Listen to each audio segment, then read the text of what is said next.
All right. Thank you, everyone, for joining us. This is my third town hall. This one will be focused on environmental and economic sustainability. My name is August Warren. I'm a Democrat nominee running for State House District 2, which is mainly in Douglas County in southern central Oregon. A bit of background about myself. I'm very passionate about environmental issues. I've done a ton of hiking across the country and spent a lot of time in wilderness. I studied philosophy and environmental studies in school. So I'm by no means an expert, but I have spent a lot of time in the woods. And when I'm not in the woods, thinking about the woods and how we can have as healthy a relationship with nature as possible. So that's my one of my guiding principles getting into politics. Um, but there's an endless amount to learn about nature wherever you look. So I'm excited for our guests today. We've got some really great ones. I'll let you guys go ahead and introduce yourselves if you'd like, starting with Dave. Take it away, Dave. Yeah, sure. Thanks, August. Um, yeah, this is Dave Alba. I live in Philomath, Oregon. I'm the state coordinator with Progressive Democrats of America, and I co-authored a rural policy that we call the Rural New Deal, which will be kind of the framework that I'll be working off of today. Thanks for coming, Chuck. And I'm Chuck Willer. In my day job, I work for the Coast Range Association and have authored and published a number of studies, I think directly relevant to today's topic, economic and environmental sustainability. But I'm speaking here tonight as just myself because this is an electoral venue. All right. Well, we've got a lot to get to, so we can go ahead and get started. I was introduced to the Rural New Deal when I started this campaign, and reading through it, I think it's some really important stuff. There's a lot that we're going to have to deal with in the coming years and decades, and if we want to continue to thrive, there's a lot of changes we're going to have to make, but it is very possible. So, Dave, if you want to go ahead and start with whatever you got for us. Yeah, and can I share screen, do you think? Let's Put the see. new, I'm not sure. you would have to make me a host, Okay, and let me then, see. and then I would have to click on share screen. Where's the why- this is some behind the scenes stuff. Yeah. Here we go. I got it, I think. Yes. All right, you should be host.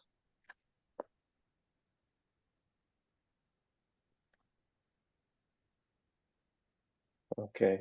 Can you Perfect. okay, just a second here. So I expand that.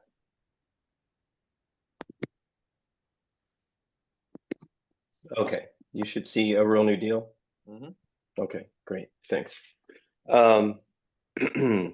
Last year we worked on this document as to try to create some kind of a policy and initiative around how can we help rural communities thrive, and worked with a whole bunch of people. One of the major authors is from the Appalachians, and so brings a lot of perspective from there. That's Anthony Floccavento in with the Rural Urban Bridge Initiative. And then our executive director at the Progressive Democrats of America, Alan Minsky. And so here you can see that what we tried to do is create these primary categories to just help us organize our our thoughts and the initiative. Now, of course, there's a lot of overlap, right? So what I'd like to do today, I'm going to scroll through all the background. So I encourage you to look at this. I put it in the, it's moving a little slowly. I put it in the chat in case anybody has access to the chat. And I am scrolling, I'm scrolling slowly. And when we get to these pillars here, the first one's going to be farms, forests. And, you know, I got a lot of this information from Chuck. So since Chuck is here, it would make sense to get some of his feedback when we look at this first pillar. But I can tell you, you know, from my own thoughts about this,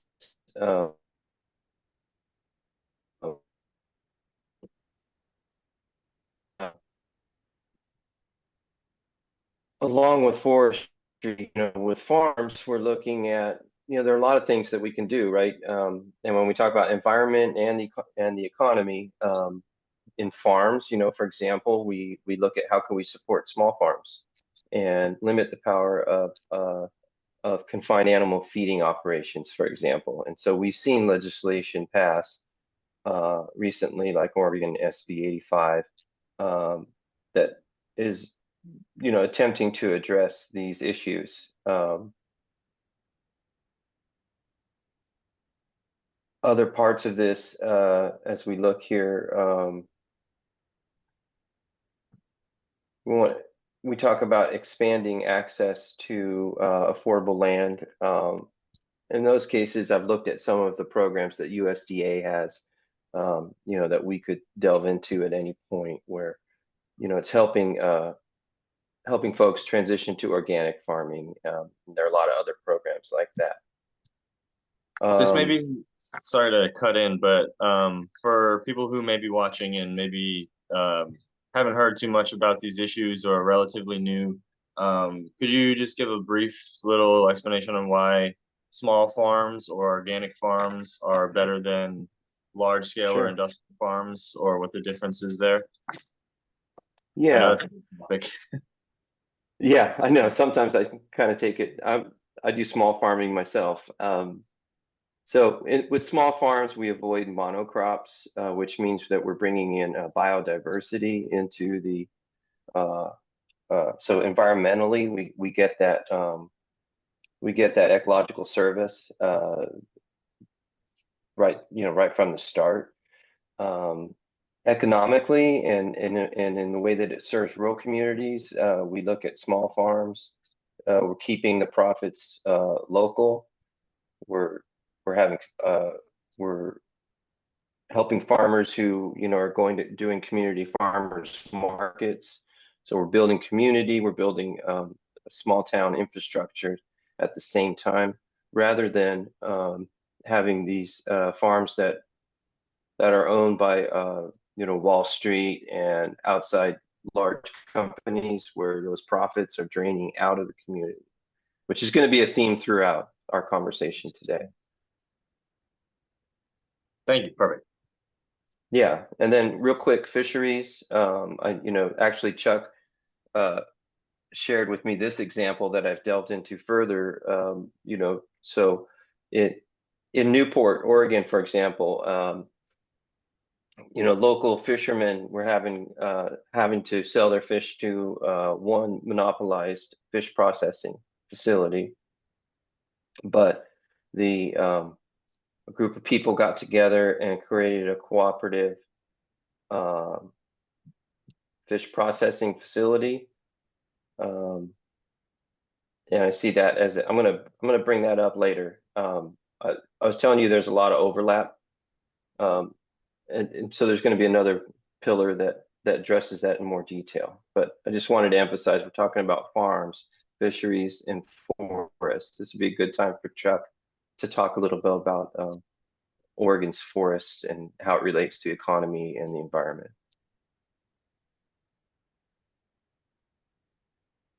I could say a few words at this moment. Thank you, Dave. I thought so. I thought you might.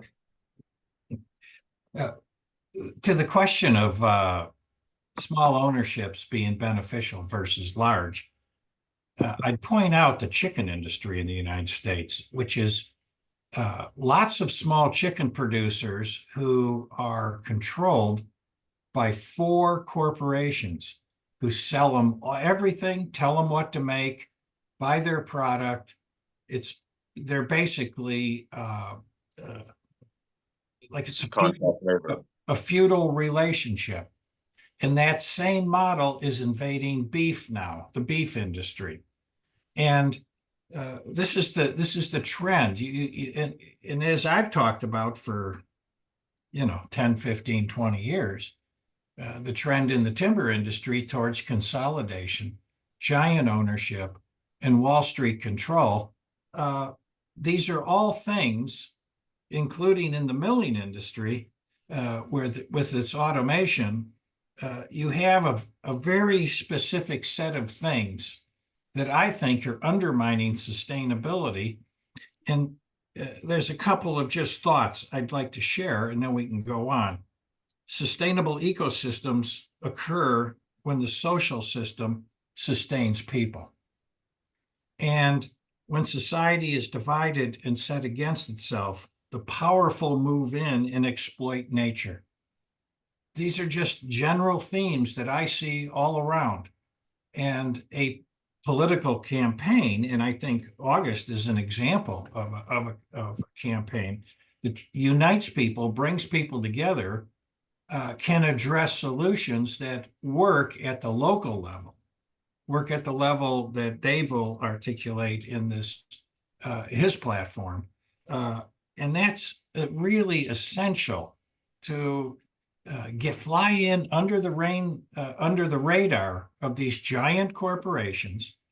And when I say that when society is divided and set against itself, and our society is highly set against itself across all kinds of issues, etc. Where does that come from? I think it comes from powerful elites who antagonize and exploit and encourage that division so they can move in to areas to increase their profit. And not only does the powerful and the ultra wealthy move into our forest across the Coast Range region, they move into healthcare, they move into education, it moves into housing, it moves into all kinds of areas that were never exploited and invaded before. And if we can have a politics, a rural politics, an urban politics that explains this and speaks to it, I think we can start winning elections on a broad agenda that brings people together. I'll pass the baton back to Dave. Yeah. Now that you've taken us to this, yeah. Well, before we go any further, Yes. I appreciate that, and that's my goal, is to combine these things, because you can't address one without the other going either way. I guess again, for those who may not have a ton of knowledge about this area, I know this is hard to do briefly, but when we talk about the climate crisis or economic difficulty because of a changing climate or just because of resource over extraction, what sort of threats are people going to feel in their lives from if we don't change the way that we relate to and just pillage nature currently? Either you guys can take this, but I just want to set the scene a little bit for why this is something that is so urgent to address and we have to consider. Go ahead, Chuck. Well, there's deep structural issues in the economy that are exploited and organized by wealth and power. And, Douglas County has approximately 45,000 households. 50% of those households are asset limited and income constrained. In other words, they're households that are living paycheck to paycheck or income check to income check per month without really any fat to fall back on, savings, etc. 50% of the county. This is outrageous. And when you have a populace that is put in that condition, it can be exploited and divided and manipulated by the powerful for their interests. And it's like a false consciousness can be instilled. Now, when it comes to the county relying on timber and milling income, you have to understand how that's changed. The blue collar jobs are whittled down to a small percentage. And a lot of the labor wage bill goes to professionals, people that run the computers, design the software, and management. So if you look at a timber mill today, those people are capturing a huge share of the wage bill. And then after the wage bill, which is now hardly supporting blue collar working people, you've got the cost of capital. So as people are eliminated in the mills and replaced with machines, what does that mean? That means that the company pays interest payments or lease payments to who? Wall Street for their machines. And then lastly, after it's all said and done, this new rejiggered, restructured economic production base, there's the profits. And where do the profits go? And this is a point I think all political people ought to be sensitive to. And that is looking at the population in terms of income. Who in the county is the 1%? Who in the county is the 9% that's just doing great? Who in the county is the 40% that's kind of often referred to as the middle class? And who are the people that are the 50%? And how do proposals and policies and programs play out for servicing those various sectors? I always think that we should be thinking in terms of that perspective. And I think it's basically you have to look at what is the economic base of the county. Now, I think in Douglas County, the biggest economic cash flow for income is income transfer. People from California retiring up to the county and they get their income checks, retirement checks, Social Security checks, people in the county getting Social Security, Medicare. When you look at rural Western Oregon, you're looking at income transfer as the dominant source of income. It no longer comes from, a job. And these things need to be recognized and folded into a progressive platform and an advocacy that unifies people. It's not about people being divided anymore. It's about who's getting the lion's share of the cake and who is not. Thank you. That was an excellent summary. And we had a somewhat related question. Figure out how to open up the chat about how to make sure that these two issues are always connected together: the state of the economy and the state of the environment. And the specific point was to convince people that it's not just some sort of spotted owl straw man. And I think that's exactly what you were getting at, where when you have people who are economically vulnerable, as half the people in this county are, then they're more likely to be taken advantage of, offered poor jobs, and they would be forced to accept it, or offered reduced wages or reduced benefits. They're much more vulnerable to increasing wildfire, losing everything that they have that way and not being able to afford it. And then so you have this vicious cycle where a worse environment means that winters are colder, summers are hotter, you have worse conditions generally, you have people who are poorer who are forced to take worse conditions. So it just becomes this vicious cycle. And the deeper we go into it, the harder it's going to be to climb back out of it. So that's my perspective of why it's so urgently needed to address. I mean, we should have been addressing these things 50 years ago, but now it's not too late to start now, because we can only make things better, because the approach we're taking is only harming us with the monocropping, especially in timber and in agriculture. And yeah, replacing blue collar jobs with no sort of plan, and then we see homelessness skyrocketing, and people just want to blame it on people being lazy when there's no consideration for the kind of jobs it offers. So I appreciate that little explanation, and I think that does a pretty good job of setting the scene for why this is something we have to deal with. So I'm going to give it back to we can get back on the rural New Deal now after a lengthy digression.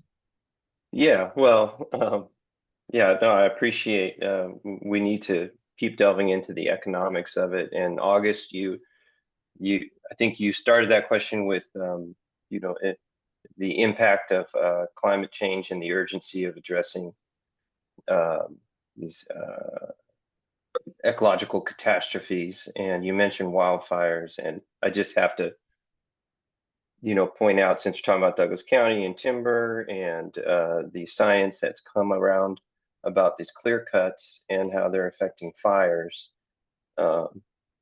Right, I don't have the study, you know, in front of me, but you know, there's been studies that are showing that clear cuts are only increase the intensity of the fire. Yet the Forest Service is claiming that these are helping,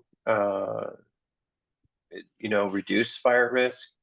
And I just have to point out, just because it's a little personal to me, you know, the Paradise Fire, they claimed that the clear cuts that were east of Paradise were going to help keep Paradise safe.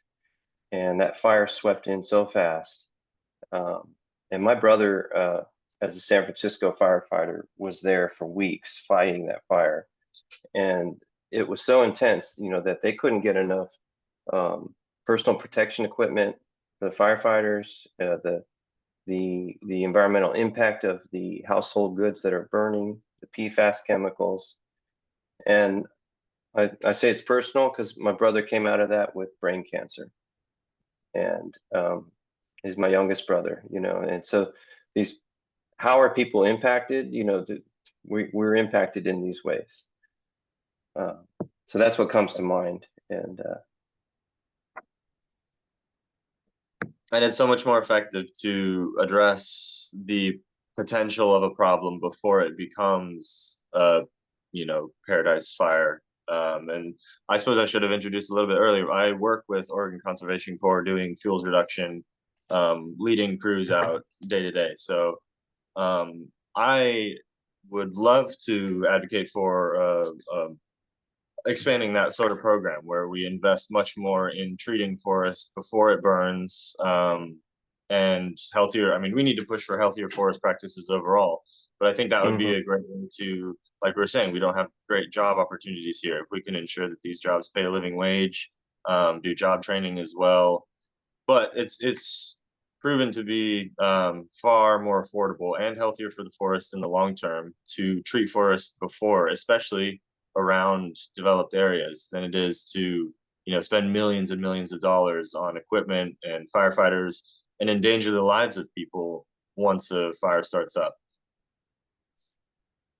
yeah, well, I'm usually not the one to keep things on track, but if we use the Rural New Deal as our guideline for our conversation, we could move on to this concept around rewarding work. And we're going to have so much overlap as we, and Chuck will fill in all the spaces that we need to fill in.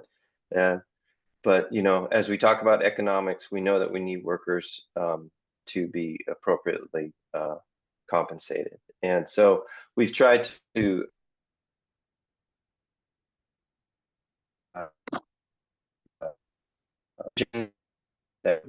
this. I like to think more of examples.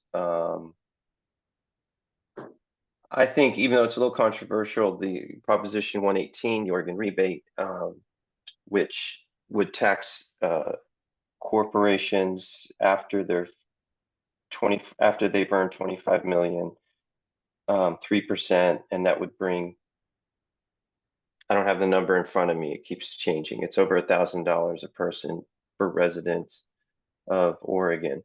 I think, you know, while it's gonna be really hard for that initiative to win because there's a lot of opposition to it, and there could be some issues with the way that it's been written. it's a step towards some of these concepts around a guaranteed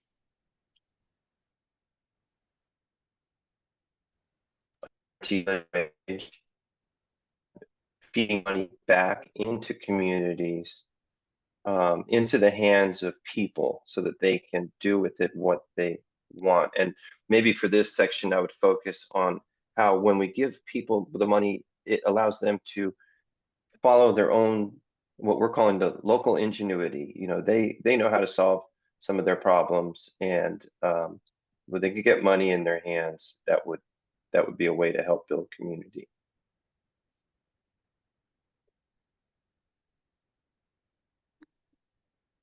So this section also, you know, gets into labor and unions and some of the details around making sure that workers are fairly compensated. The third pillar gets into this concept that we've brought up already around dismantling monopolies. Again, Chuck's work with the Coast Range about, you know, looking at who owns the forests and where the profits are going. That's really important concept that we could delve into. Recently, for rural communities in Wallowa, the Dollar General came into Wallowa, and without full community review, the Board of Commissioners were able to just push it through, and now the community is having to push back against how that process went, but the Dollar General is up. Now, people did organize around it, and they were able to stop one coming into Joseph, Oregon, as they had learned and organized there. So that's just one of my examples for that kind of illustrates what we're talking about here. And then we see the state of the economy is so bad in so many different areas that monopolies can come in almost any industry and knock out small local businesses, even if they've been there for a long time. And like you're saying, we keep coming back to kind of the same themes, and connection is one of them. Everything, in my view, a policy is better the more it connects with other policies and improves everything together. You have to take everything into consideration with everything else, and that's the more I've learned about the natural world, the more I've learned about the way that everything is connected with everything else. And when we're talking about trying to build resilience in a rural community, that connection is a huge source of strength, as long as it is a connection of interdependence and not extraction. Because when big monopolies come in, that's when you get wealth just being sucked out of the county like it's going through a straw, as opposed to when you have small farms or locally owned forests and timber companies, any locally owned business. Like you were saying, if the money is in the hands of people to do what they will with, and they actually have good options of local businesses, that local economy would be much stronger than one that's completely reliant on one big local factory or industry or something like that. Right. Chuck, you just chime in whenever you want to. Otherwise, Well, I had a thought based on what August just said, and it's something that I think is very germane about the acquiescence of the system to allow monopoly and massive power concentration. And what often isn't brought up in a discussion of rural landscapes is the power of Amazon, Facebook, and other online platforms that extract a huge amount of money from everyone and are basically monopolies that the Supreme Court has legitimized. So, you know, you could say what you want about why, you know, maybe some rural people in Douglas County think the Supreme Court's good because of some decisions. But I would say, look at Douglas County's population trends in the rural census districts. You're losing population. You've been losing population for 30, 40 years. People are losing the family estate, the acreage. They're moving. When a family moves out of a small town area, that's one less customer at the hardware store, one less customer at the food store. When enough families move out, the food store closes. You see this in Roseburg area very much, but it's all across Douglas County. It's all across rural Oregon. I would suggest people go to the Coast Range website, to the industrial forest section, and look at our 2023 report, Wealth, Income, and Rural Communities.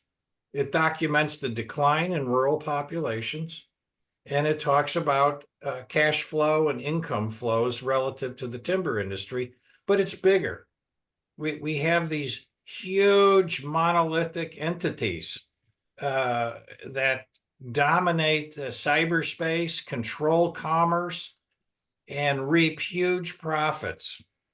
It's just one more example, all legitimized by the overarching agenda of wealth and power as seen in the current Supreme Court and the Republican House of Representatives, and unfortunately, many parts of the Democratic Party, which is why Dave has the Progressive Democrats of America, because there are all through society this concentration and corruption of what allows ordinary people to thrive. And we've really got to come to terms with that. Yeah, big people with big corporations and capital does not like independent, small rural communities because you can't extract money from them if they're actually sustainable and independent because that money is staying there. You have to create a weakness that you can then exploit. So yeah. Yeah.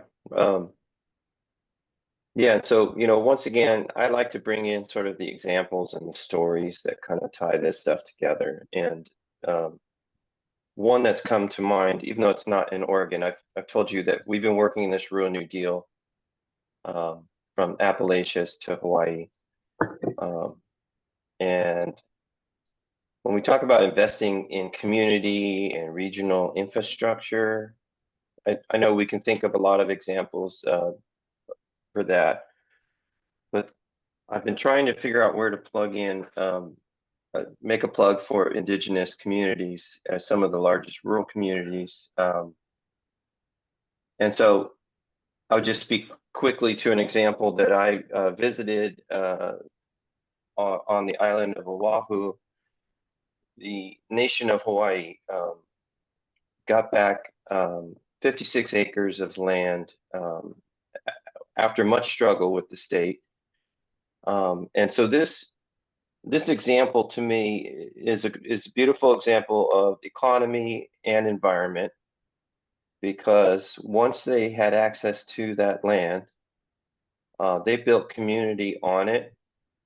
They rebuilt traditional fish ponds that provide food and taro root and water purification. They've created an ecological system and an economic system by getting that land, getting access to that land. And so when we talk about infrastructure, land is obviously one of our strongest forms of infrastructure that we can get back to people. And there's so many forms, as you know, of land being brought back to indigenous communities in many different forms. I like this example in particular because it involves it's not just a stewardship of a national park, for example. It is a community living on land, housing, economy, and for these folks, independence. They've declared nationhood, and they actually have international relations and trade with other nations. That's amazing. Thoughts, Chuck? Well, I'm all for investing in community and regional infrastructure, and zero interest loans to small business would go a long way. There needs to be a real deep scrutiny of the whole banking system and how it's organized and how it doesn't work for small people. It works for big companies. And one thing I would recommend is state investment in, and I think you do touch on this, on downstream wood products, milling and processing facilities that support craftspeople. The small sawmill infrastructure that is spread all across Western Oregon does not, there could be much more support for that uh, in terms of grading lumber that comes out of it. And I'd go so far as to say the state, the state should produce platforms, cooperative shops for three-dimensional or more five-dimensional milling machines that would be cooperatively used or accessed by the hour by small woodworkers who could never afford that stuff. And these kinds of little shops that could be started and installed, including metal shops where you've got CNC machines. We should be sprinkling the rural matrix with these kinds of little subsidized or co-op shops that small metal workers and fabricators and woodworkers can use, because the cost of the equipment in each of these shops is beyond what a small business can afford. And I don't, they do this in other places, and I don't know why we don't do it in the United States, outside of the fact that everything in the United States almost services large corporate entities. 25 years ago, I was talking about, we had a board member that bought some clear grain Douglas fir old growth, made doors and windows, could put them in a container, took them to Japan and installed them in a traditional Japanese wooden house. Now, that is very little timber coming off of public lands for a huge value-added proposition. It's not commodity production in a big sawmill. And that resulted in a large amount of cash locally for a small business. I don't know why Oregon doesn't promote more of that. They send trade delegations to Japan to support big corporate exports. So there's a whole missing agenda here, and you're touching on it with the Progressive Democrats of America agenda. We've got to get more traction, and we've got to get political leaders elected who embrace these thoughts. And again, at a local level, bring people together. Don't push issues that divide people. And that's what I'm going to be talking about in the future based on just the analysis we have done. Yeah, that makes a lot of sense. And one of the earlier points was on blue collar labor disappearing, going down in numbers. And you can't have a society without blue collar labor. But it's funny, not really funny, but one of the Trump's favorite talking points is that wages are going down because immigrants are bringing them down. And that is the case, but not because of the immigrants. That's not the immigrants' fault. It's because corporations can play them against each other and drive down everyone's wages. Blue collar industries are not as directly profitable when our system likes to have to where you have to own the shop to make any money off of it. And it's not as profitable to have community oriented things like that. So I think something like that, where I think another thing that we need so much more of is just job training in general. Any sort of job training that people are interested in, vocational training, stuff like that. More availability of that would go a long way in terms of getting us a bigger blue collar labor pool, along with higher pay. And then on the immigration side of it, just making sure people can work legally and not pitting, blue collar American laborers against laborers who are coming in who are willing to work for less and get exploited.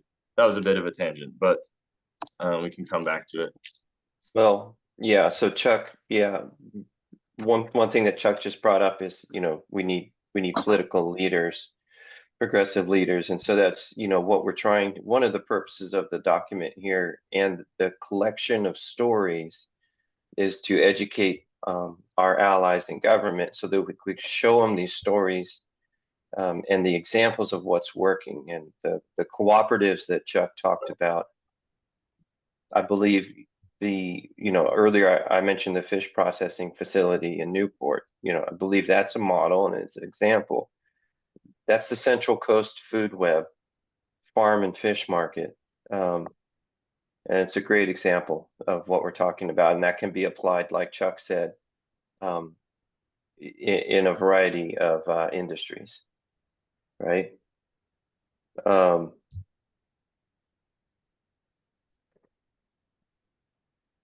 Okay. Well, continuing along on our adventure through the Rural New Deal. I guess this is working.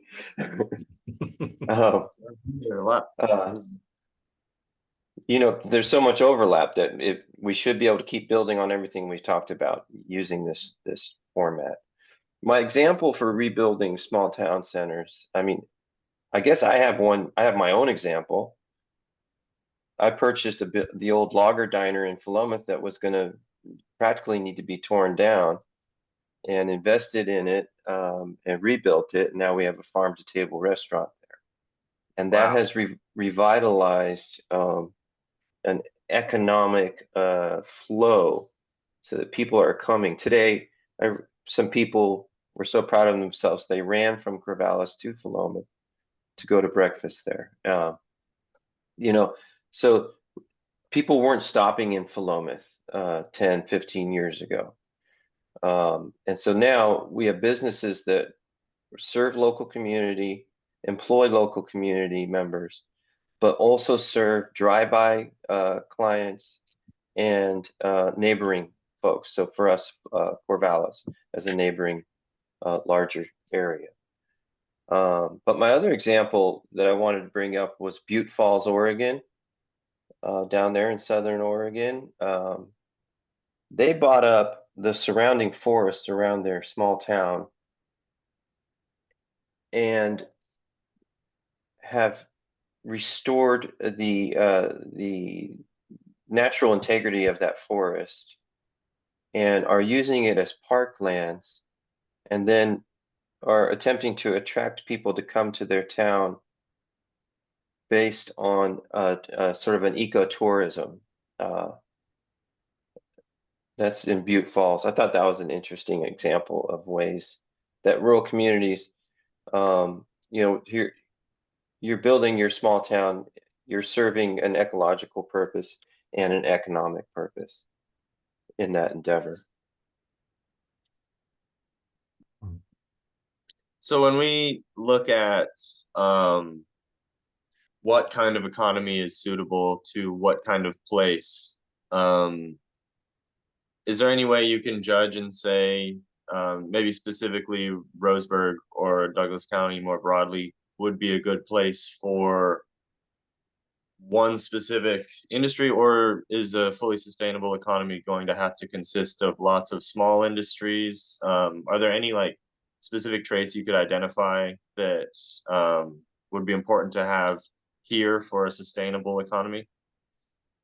Because I guess I'm some more going off of tourism, which is a much more sustainable system than the way that we're doing logging or have done logging historically. So if we could not replace, but move some of that logging industry over to tourism.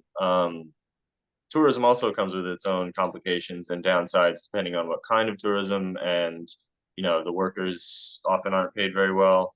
So is there there's not a silver bullet, but are there any traits broadly that you would associate with specifically Southern Oregon sustainable economy? Either of Yeah, you well, guys. Chuck already brought up the small mills and the specialty, working with specialty wood products. That's an easy one. And I have one. yeah, I know you do. I'll give my little one and then we'll go right to you because I'll I'm just speculating, but when I thought about, for example, the restaurant, when we think of downtown revitalizations, I look at trends, how rural towns have grown in other places, and we can look at trends on directions that we could expect the town to go. You already mentioned you have folks from California moving in, and so things change. And like in Philomath, the demand for a farm to table restaurant and a microbrewery, it was there. And so when we look at other communities and how they're growing and changing, we can take from those examples. I have to, I know you're talking about Douglas County, but I think of the wheat farmers in Eastern Oregon who have created small um, distilleries and out of from their wheat farms and have, you know, changed what they're producing. So go ahead, Chuck. Well, I think this a strong suit of Douglas County is the power system, the electric power system. It's co-op power. It plugs in directly to low-cost BPA power by law, by policy and law. It's, I think, what's the power company in Philomath, Dave? Is it Consumer Uh, Power?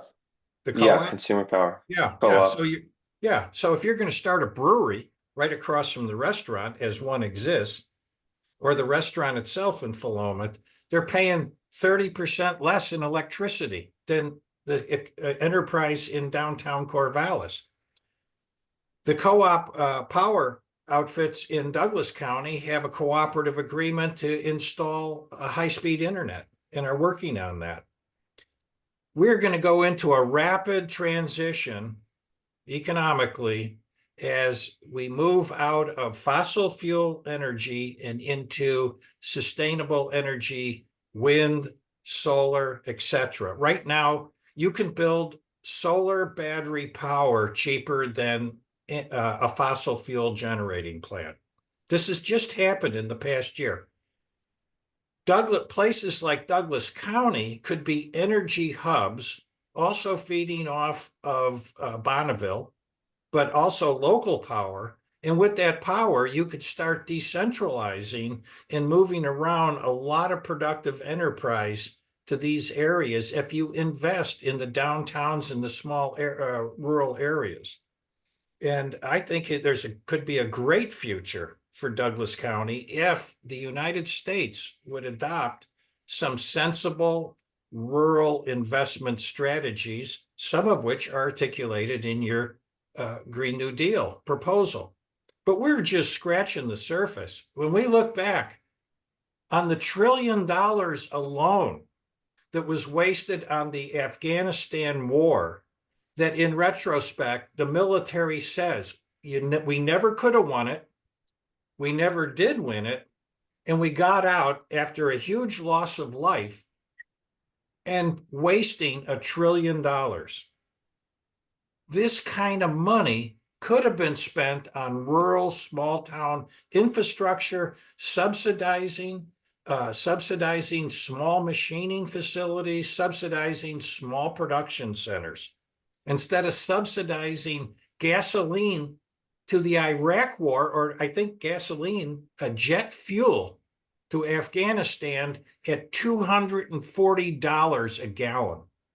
This is the nonsense that goes on every day in this country. And fortunately, we do have some leaders here, some like Senator Merkley, who talk about this nonsense. So that's just a little rant in support of thinking much deeper and much more positive about rural places like Douglas County. Thank you. I definitely start having to work to not pull my hair out if I look where the national U.S. government is spending money compared to what it could be spent on. Definitely feel that. And I've been meaning to say, if anyone is watching and has any questions, feel free to leave them in the comments. I'll read them off as soon as I can, or just general comments. Anything, participation is more than welcomed. I think I had something else, but I forgot. So we can carry on. Thank you for that. Betsy has her hand up. Oh,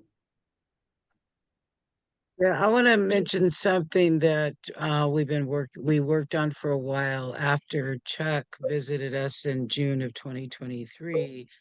And we had a public forum. We tried to grow out of that an idea of how the local control works. And Richard Chasm was a primary author of a concept he had about community forest.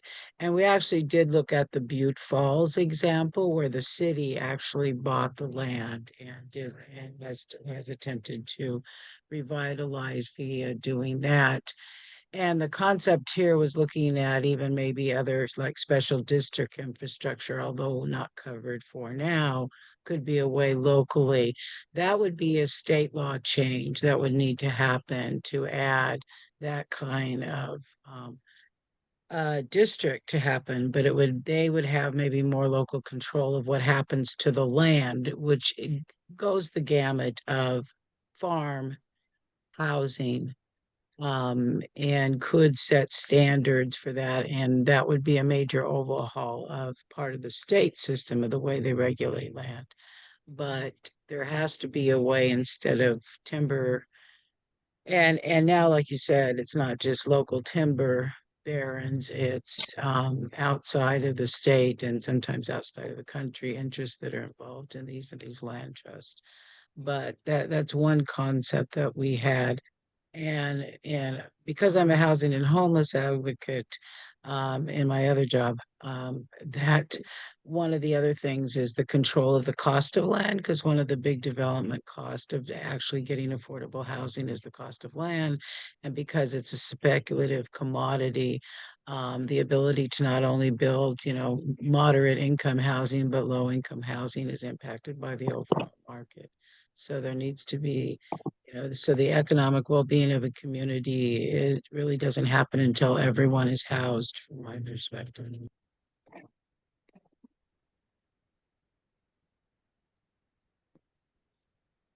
I agree. And I wanted to ask, I've heard discussions on both sides of this, and Chuck, you might have a bit better perspective.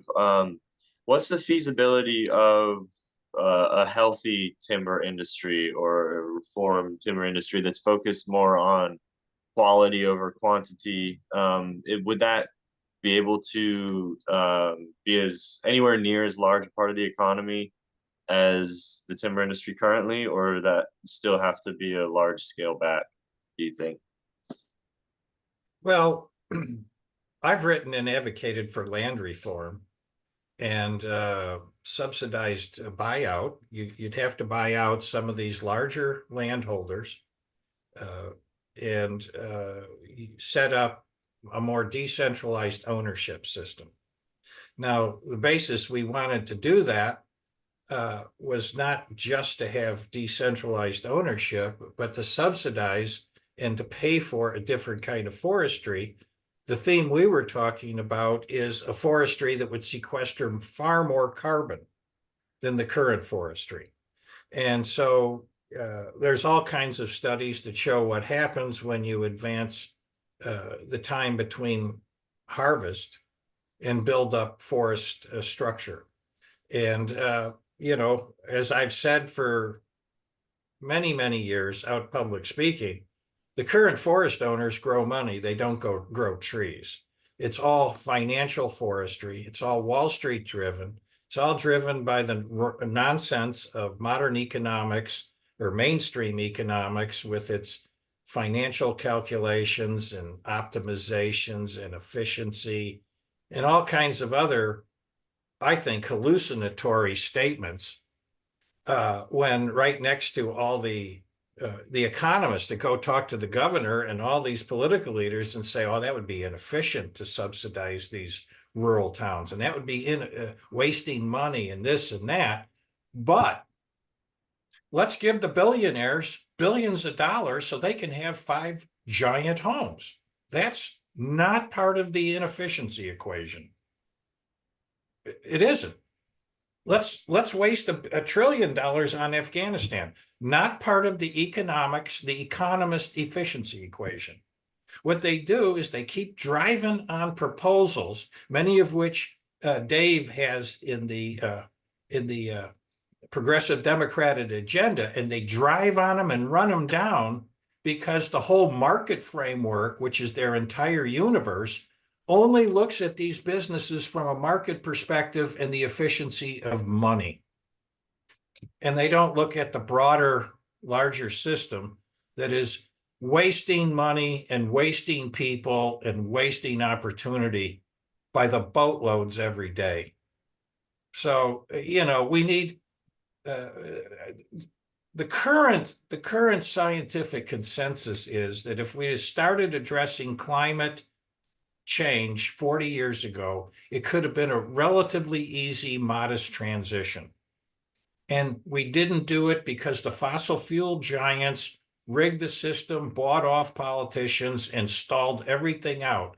Now the scientists are there's a pretty strong consensus. We now have to go into a radical, traumatic transition, either that we plan or we face a radical, traumatic transition by nature running us through one. So which one do you want? We're going to go through some real serious change in the next 10, 15, 20 years. I would say we start with enlightened local political leaders like you, August, and start talking about how to rebuild and redesign and come together around a rural economic agenda that makes sense. And there's so many issues like you were just talking about that are seen as just like non-negotiable, or we're not even going to consider changing that. Like the way that we've built our entire country around cars and road systems and highways is just so spectacularly inefficient when compared to functional public transport. But investment in that is something that you just hear very few people talking about here and there, and never really picks up any huge traction or anywhere near the kind of traction that it would need to truly like solve the problem of the inefficiency of cars.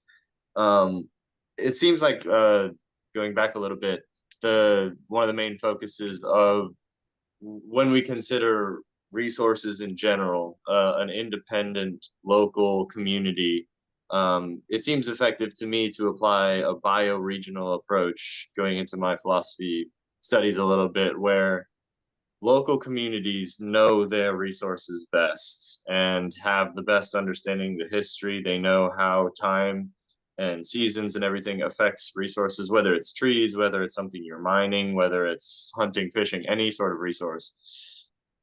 And when you have, like today, Wall Street coming in and you have outside owned timber companies, they have no attachment to the resource. They see it as money that they can print by removing from the ground. And they don't have the kind of care that someone who lives here and has grown up here would have for, clear cutting a huge section of forest or something like that.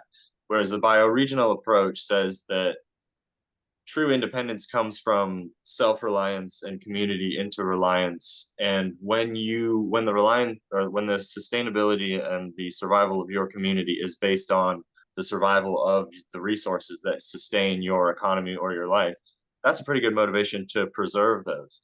So the people who are directly interacting with natural resources here, most likely timber, or you look in the Umpqua, we see so many less salmon than we have before. The people who have experienced the change on the ground know it best. So this was a bit of a long preamble to get into the community forest project that Richard Chasm was working on. And just, I wonder if you guys have any thoughts about that, if that style of land management has any pros or cons, if it's feasible. And I guess first starting with a little bit of an introduction on how it's different, maybe. Well, I think Richard's community forest proposal is to reorganize ownership and management along the lines that benefit local populations. I mean, that's generally the community forest model. And then along the way, if you don't have to grow, if you don't have to manage strictly for money, you could do other things in the forest. You could have different practices. You know, what happens today is that uh, the big company, maybe it's Weyerhaeuser, invites us onto this great big ship, the Weyerhaeuser ship. And then everybody's told that we care about each other and that, you know, there's going to be all these uh, uh, human concerns about people. And then people go, oh, okay, yeah, we care about diversity. We care about this. We care about that. And then you say to Weyerhaeuser, well, where are we going? Oh, we're going the maximum efficient financial return for our Wall Street investors. That's where we're going. But I want you all to be having a big conversation about all these issues that we really care about.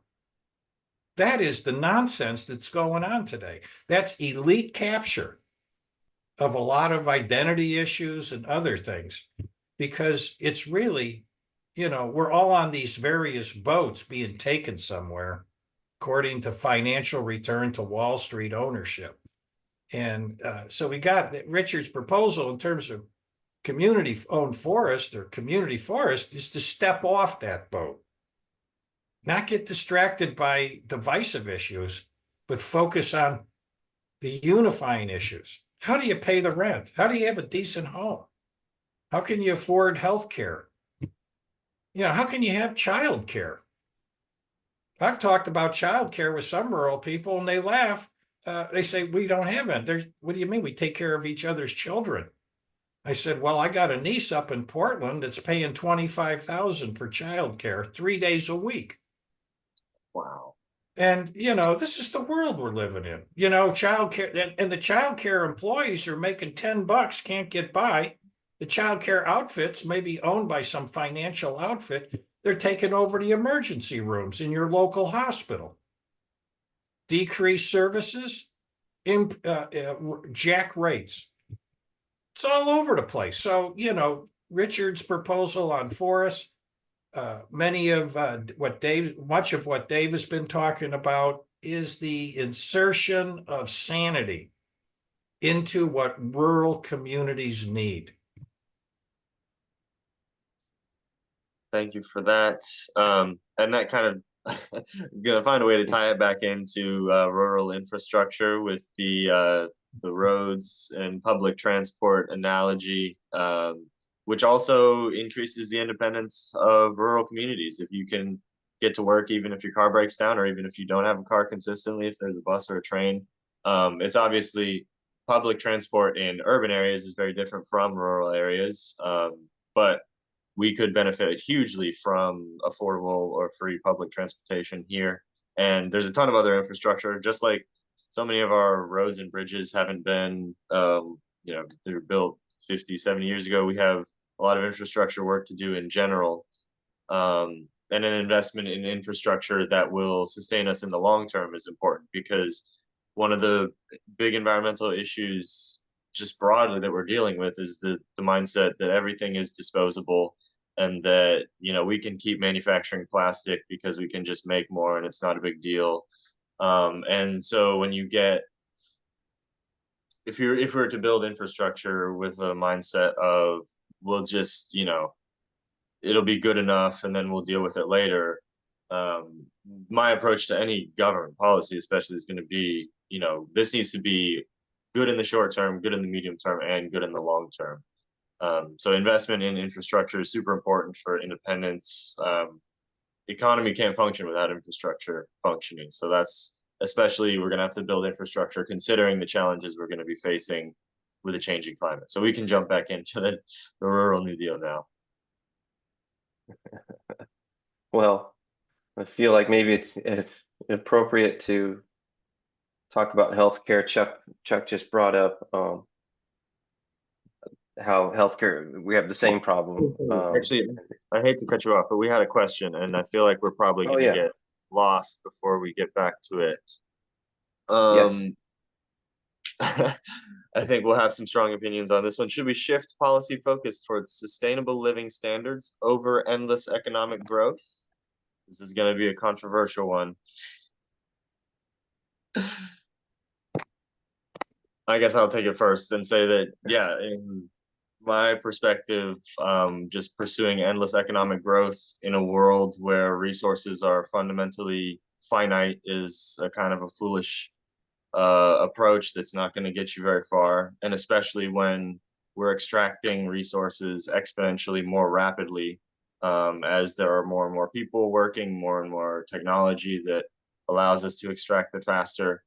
So yeah, fundamentally, we have been in the longest boom in human history, economically, production speaking, and it's not going to last forever. We're going to have to find ways to an economy that can only survive if it is increasing is not going to do so well when it runs into limited resources. So my perspective is yes, the overall goal of government, of people's lives, should be to leave the land that they lived on in the same or healthier place than it was, and leave the communities that they were part of in a healthier place than they were. In my view, that's a much more satisfying way to live and view everything. But yeah, I don't know if you guys have any other thoughts.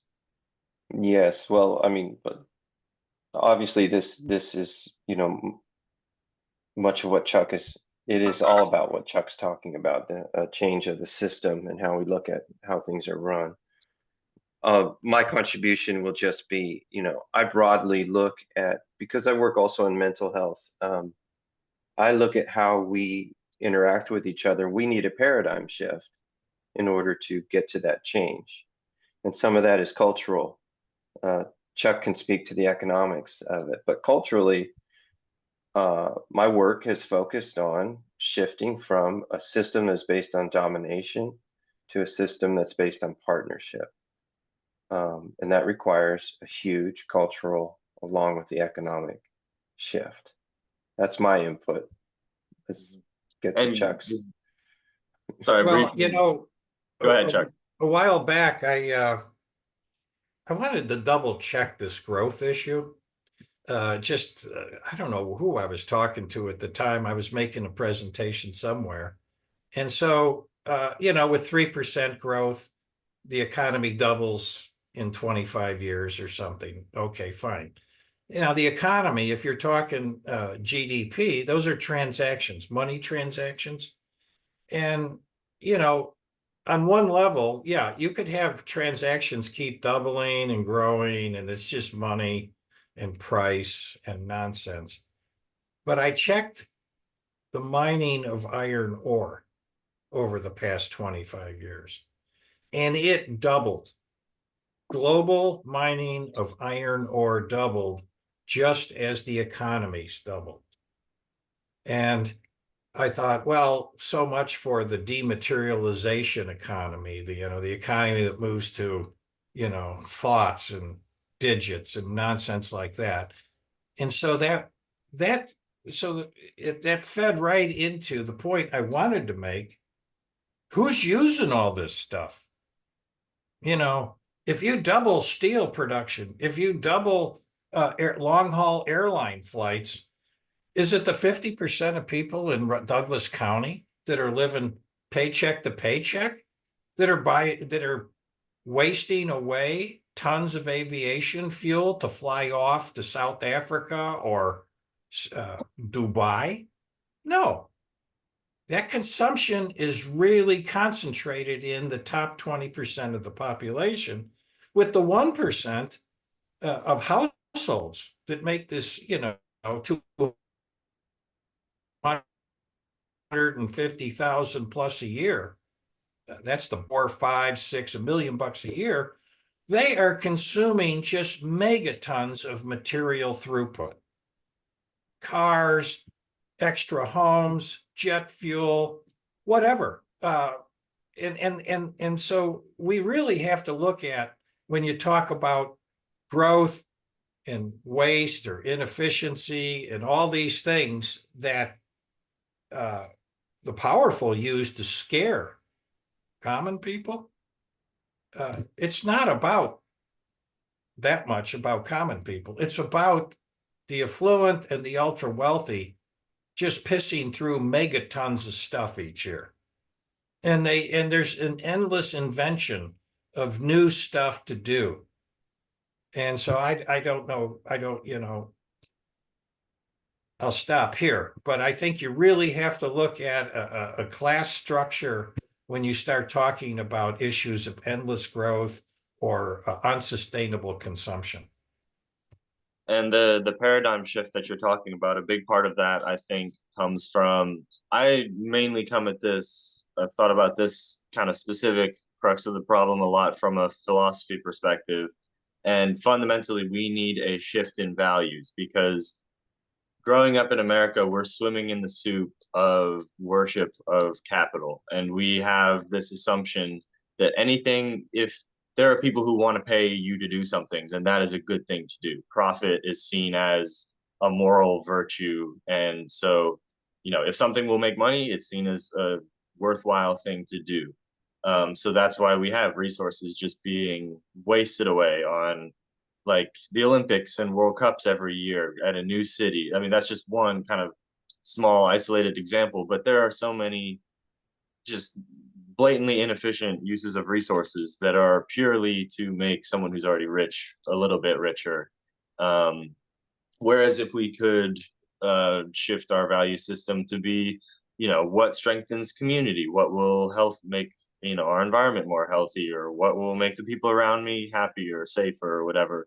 There's so many other values that we could align our entire worldview around. And this is one of the things that I have been, I don't know, it's been interesting running this campaign, because I think there are a lot of people who, especially in my generation, who feel hopeless with politics, who have only, who Trump has been in politics for most of their time that they've been alive or active politically. And that's just a really exhausting position to be in. But there are so many different ways of looking at the world and thinking about the world. And there are so many different ways of advocating for change. A lot of people, when they look at empty land or wilderness land, just see, trees and dirt and stuff.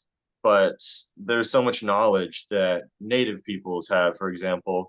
And when they look at land, they see the possibility for, an organic garden, or they see a possibility, we've been robbed of these experiences in a way of looking at a natural scene and seeing potential, as opposed to seeing dollar signs or seeing just kind of a blank empty space.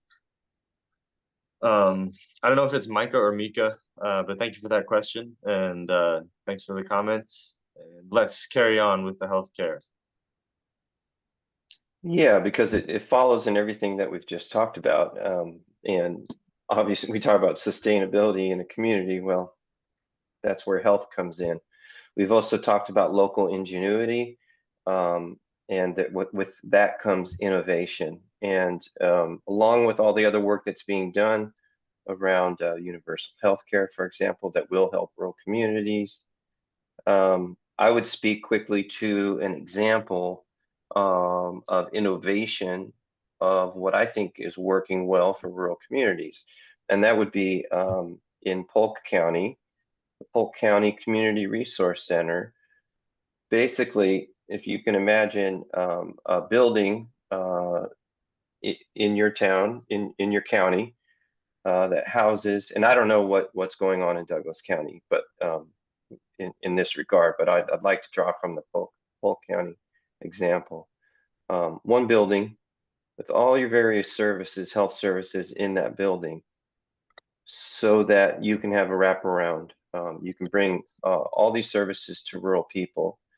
It's being innovated by local people, and they're serving local people. There's an accountability to that, but they're using, state money, county money to advocate and to build this program, the Polk County Community Resource Center. There's a lot of aspects to it that brings clinics to mobile clinics to rural communities. Um, it addresses, you've talked about transportation infrastructure. It addresses and makes sure that people have transportation for the services that they need. We know that hospitals are shutting down, the profit-driven hospitals are shutting down in rural communities. This is a way to counter that and to make sure that people are able to get the services that they need.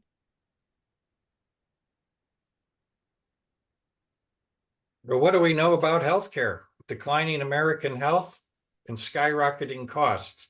We're an embarrassment to the rest of the industrialized world. Yeah, there's both sides of it where there's the quality or the accessibility more so of care. Can you actually get to a hospital living in rural areas? Some people are, an hour away minimum from anywhere where they could receive any kind of medical treatment. So I would like to see a lot more small treatment centers spread around. And then the cost obviously is just prohibitive. Like you were saying, we have people who die because they don't want to call an ambulance because they know they won't be able to afford it. We have, people who walk out of the hospital after getting a life-saving procedure and they're in tens of thousands of dollars of debt and they're never going to be able to get out of that for the rest of their lives. And that it's contributing to housing and homelessness problems. It's contributing to just economic issues more broadly. I took a class in college on the philosophy of health, illness, and medicine. And the conclusion that I came to, which seems pretty obvious when you really think about it, is that the profit motive is fundamentally incompatible with pursuing good health. If someone has a health issue and you fix it for them, they're not going to pay you anymore after that. But if you can sell them a pill they take every day for the rest of their lives, you've got a customer for life. So I don't want to be, this is the structure that we work in. It's not some insidious, conspiracy or anything, but these are just profit motivations. So we need a lot of change in healthcare. Medicare for all, I think, should be the baseline. And until that is like fully up and running and functioning, we need more coverage through jobs. People are losing benefits all over the place.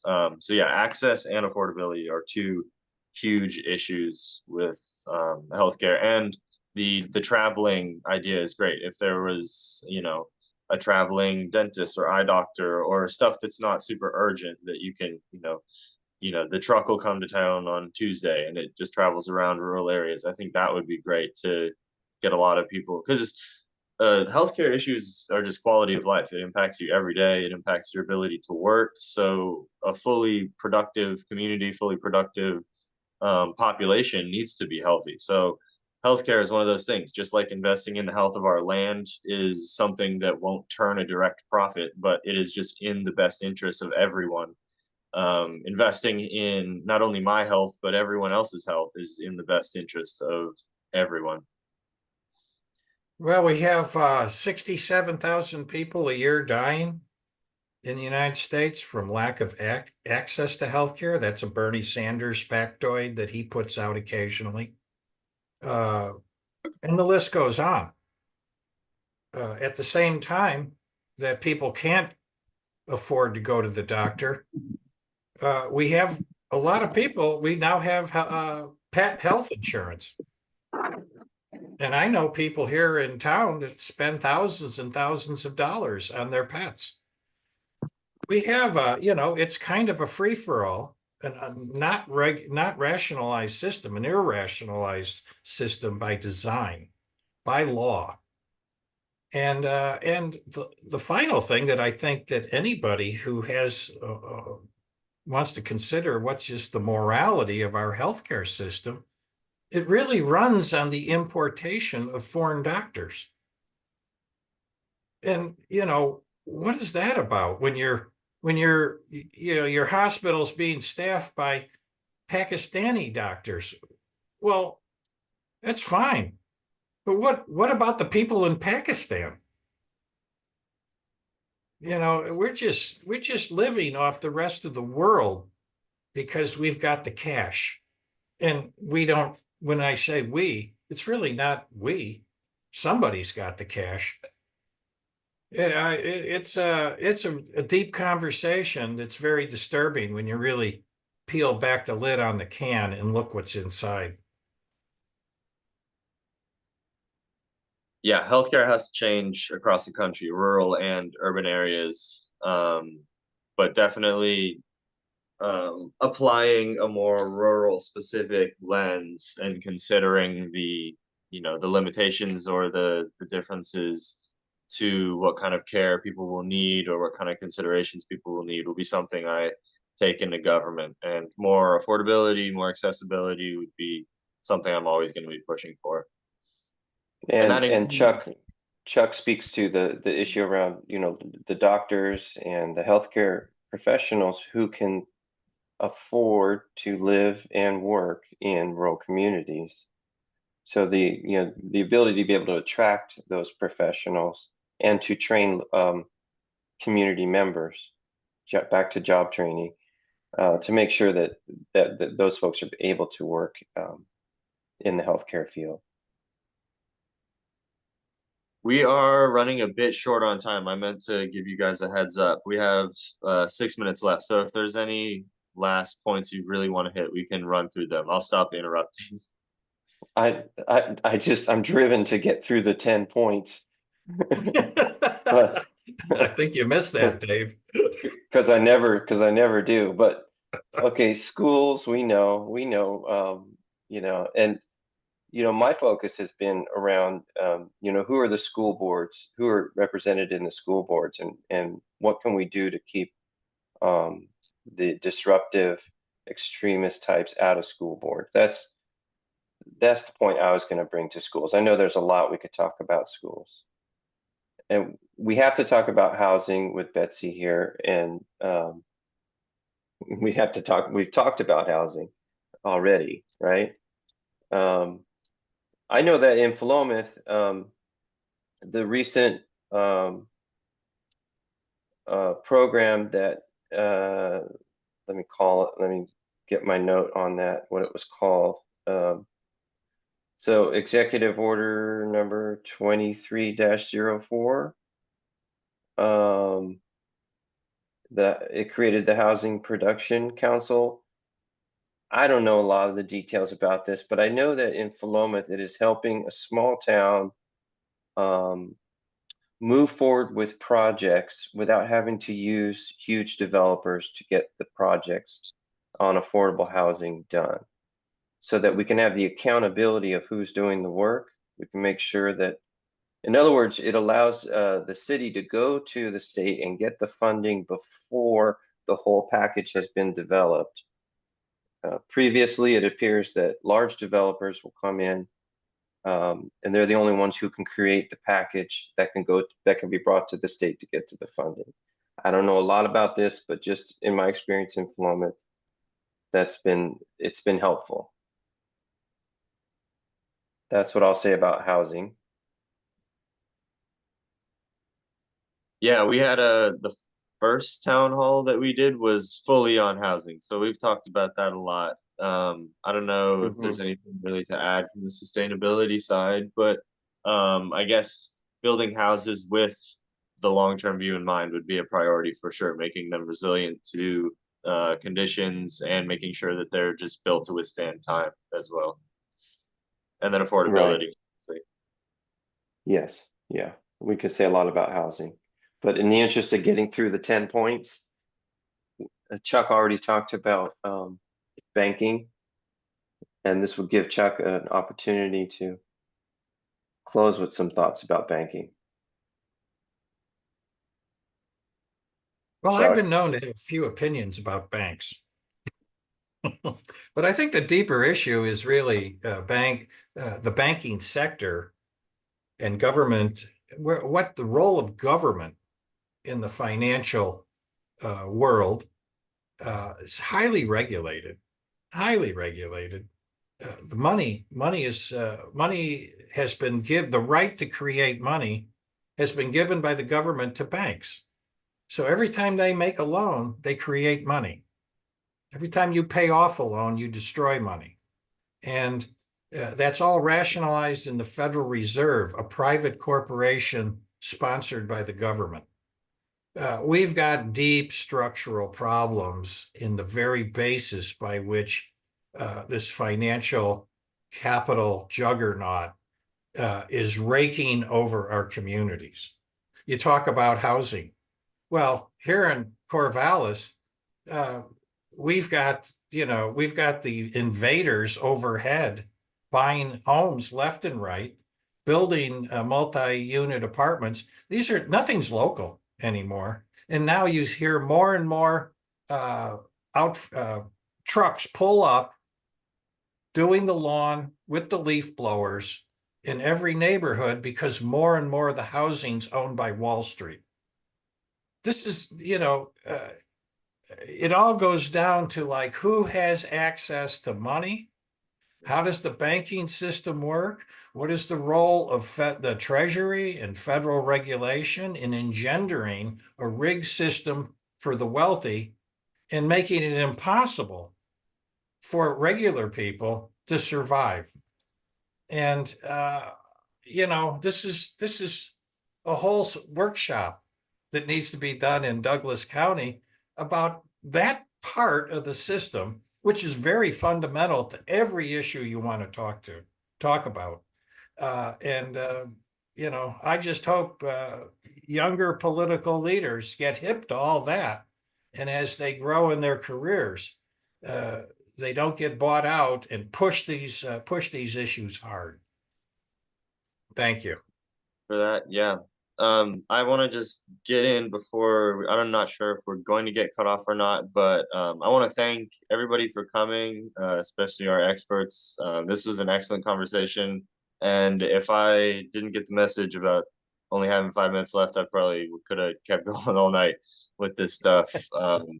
There's so many issues that are so important, and everything is so connected. So you can just kind of keep going around and around and around, keep touching on similar things over and over again. But yeah, thank you both. My campaign is fully committed to pursuing sustainability environmentally and economically, improving the health of our people while we're at it, the health of our communities, environmental systems.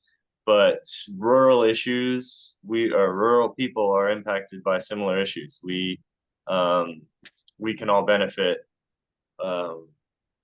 I think people lose sight of there's so many issues that are so divisive, but class is the end all be all in America. And if you improve conditions for the working class, you're going to improve conditions for working class, white people, black people, gay people, straight people, everybody. The working class is made up of all Americans. So it's a diversity initiative to improve everyone's ability to live comfortably. So if you guys have any final thoughts, I'll let you go. But thank you all for coming. Well, thank you for having me on. Of course. Yeah, thank you, August. I hope that was helpful. Yeah. If anybody is watching this later, feel free to check out any information on my Facebook, my website.